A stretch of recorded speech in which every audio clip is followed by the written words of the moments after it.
Maybe it was all the talk about kidnapping. Or maybe I watched too many Twilight Zone episodes at an impressionable age. But even at 6 or 7, I remember being gripped sometimes by a feeling that things were on the verge of falling apart, and that it was my job, somehow, to hold them together. Sometimes, lying in my big queen bed with the cross-stitched "Now I lay me down to sleep" prayer above my head, I would dream that my family had been replaced by shape-shifting demons who meant to do me harm, or that grandmother's old car was sliding slowly into the lake near her house, the windows closed, going under.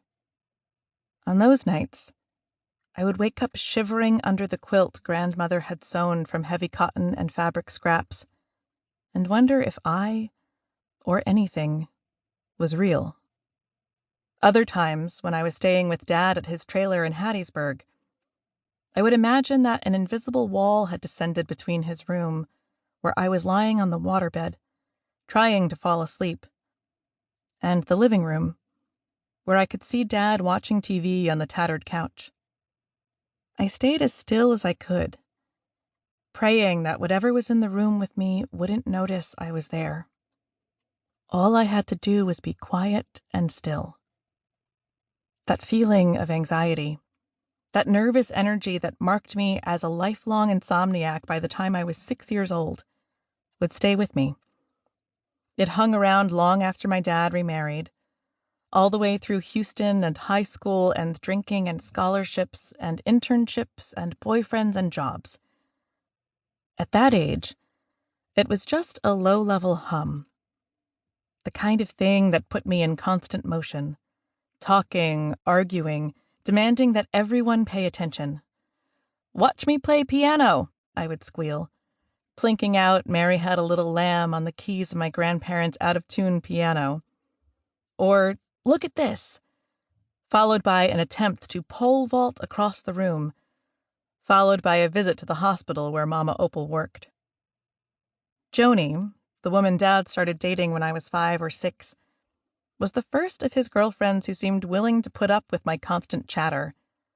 And she didn't make me tense the way his previous girlfriend, a swirl of shiny black hair named Jane, always had. Joni talked to me like I was a person, not a baby, and she listened to what I had to say. About the Thriller video, a short story I was writing about elephants, the newspaper Misbah and I were going to publish about our school. When adults asked 6-year-old me what I was going to be when I grew up, that was an easy one. A journalist, like John Stossel on 2020 and the people who wrote the Meridian Star. Joni was Jewish, but that wasn't the only thing that made her exotic. Her parents, Susan and Barry, drank and sometimes even swore, and had been to faraway places like Dallas and New York City, and maybe even farther away than that. They belonged to the local country club, hung abstract art on their walls instead of needlepoint, and leased a new Cadillac every year. Fast forward through the wedding, held at that very country club, and my departure from Mississippi, an event that I experienced as a total surprise. Quick pause to see Papa Jesse wiping away tears as he told me to be careful, his favorite benediction. Fast forward all the way to my arrival in Houston, a noisy, unfamiliar place that smelled like exhaust and felt as humid as a wrung-out rag, and to our new home, a 2-story apartment in a gated complex that epitomized late 1970s suburban sprawl. Fast forward, for that matter, past the city of Houston itself.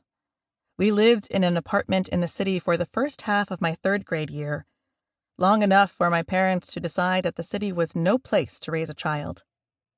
This was the mid-'80s, long before white flight reversed into gentrification, and we fled to Sugarland, an area a few miles outside the city limits, where planned communities still bumped up against farmland and wildlife preserves. I had never been at the same school for more than a year, and now I was starting over again in the middle of the year.